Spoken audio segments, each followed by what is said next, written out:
आमदार रोहित पवार यांचे स्वीकीय सहाय्यक अजित दशावतारे यांच्या अल्पवयीन मुलीच्या मृत्यूचे गूढ अखेर उकलले आहे.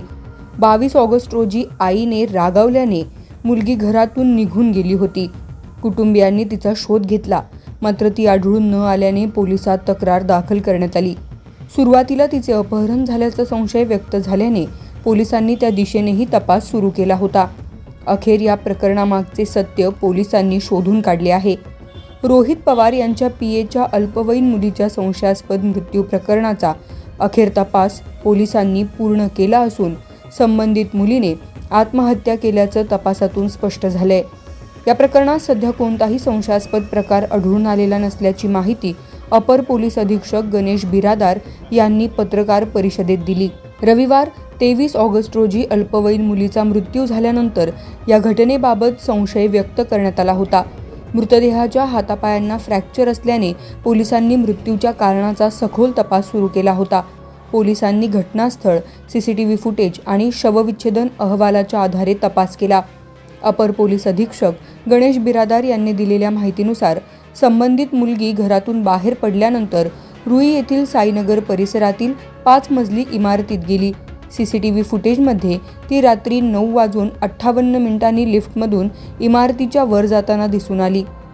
त्यानंतर रात्री 10:01 तिने इमारतीवरून उडी घेतल्याचं सीसीटीव्हीमध्ये दिसत असल्याचे पोलिसांनी सांगितले. पोलिसांच्या तपासात आणखीन काही बाबी समोर आल्या आहेत. मुलगी टेरेसवर गेल्यानंतर तिने पायऱ्यांचा दरवाजा बाहेरून बंद केला होता. तिच्या चपलाही टेरेसवर आढळून आल्या. या सर्व बाबी आणि सीसीटीव्ही फुटेजच्या आधारे तिने आत्महत्या केल्याचं तपासात निष्पन्न झाल्याचं पोलिसांनी स्पष्ट केलंय. दिनांक 22 ऑगस्ट 26 रोजी सायंकाळी एक अल्पवयीन मुलगी तिच्या आईने रागवली म्हणून घर सोडून बाहेर पडते. रुई या गावातील साईनगर या ठिकाणी आणि दुसऱ्या एका 5 मजली इमारतीवर जाऊन तिनं ती पुढे उडी मारून आत्महत्या केलेली आहे. या संदर्भात साशंकता निर्माण झालेल्या होत्या, कारण दिनांक 23 तारखेला पहाटेच्या सुमारास तिचा अपहरण या सदराखाली दाखल झालेल्या गुन्ह्यामध्ये शोध घेत असताना तिची डेड बॉडी मिळून आली आणि डेड बॉडी ज्या परिस्थितीत मिळून आली होती त्यावेळी तिचा डावा हात आणि डावा पाय इंटरनल फ्रॅक्चर झालेला होता आणि काही शंका निर्माण झालेल्या होत्या. त्या सर्व शंका आणि साशंकता रूल्ड आउट झालेल्या असून PM रिपोर्ट आम्ही हस्तगत केलेला आहे. PM रिपोर्टमध्ये तिला मल्टिपल फ्रॅक्चर झालेला असल्यामुळे तिची डेथ झाल्याचं निष्पन्न झालेलं आहे. तसेच त्या इमारतीमध्ये ज्या इमारतीवरून तिने उडी मारलेली आहे तिथे ती 9:58 वाजता रात्री वर जाताना दिसते आणि 10:01:08 वेळेस ती त्या इमारतीवरून खाली उडी मारत असताना दिसत आहे. ज्या इमारतीच्या टेरिसवरती गेलेली होती त्या टेरिसमध्ये एंट्री केल्यानंतर तिनं तो पायऱ्याचा दरवाजा जो आहे तो बाहेरून बंद केलेला होता आणि तिच्या चप्पल पण आपल्याला वर मिळालेल्या होत्या. त्यामुळे या मुलीने क्लिअर कट आत्महत्या केल्याचं याच्यामध्ये निष्पन्न झालेलं आहे. आपला जो गुन्हा दाखल आहे त्यामध्ये इथून पुढे ED फायनल त्या तपासामध्ये निष्पन्न होत आहे. यात संशयास्पद असं काही नाही. थँक्यू.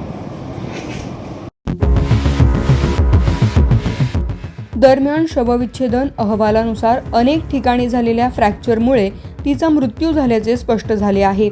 या प्रकरणात सध्या कोणताही संशयास्पद प्रकार आढळून आलेला नसला तरी पोलिसांनी संबंधित सर्व बाबींची तपासणी केली असल्याचं बिरादार यांनी सांगितलं. दरम्यान दुसरीकडे मुलीच्या अंत्यसंस्काराच्या निमित्ताने इंदापूर तालुक्यातील सणसर जाचक वस्ती या गावी गेलेल्या या कुटुंबाचे घर अज्ञात चोरट्यांनी मात्र फोडले आहे. या प्रकरणी अद्याप चोरीचा गुन्हा दाखल झाला नसला तरी तालुक्याचे पोलीस निरीक्षक नारायण पवार यांनी मात्र या ठिकाणी चोरट्यांच्या हाती काही लागले नसल्याचे व संबंधित कुटुंबाची तक्रार देण्याची इच्छा नसल्याची पत्रकार परिषदेत सांगितलं. शगुफ्ता शेख, लोकमत.com, पुणे.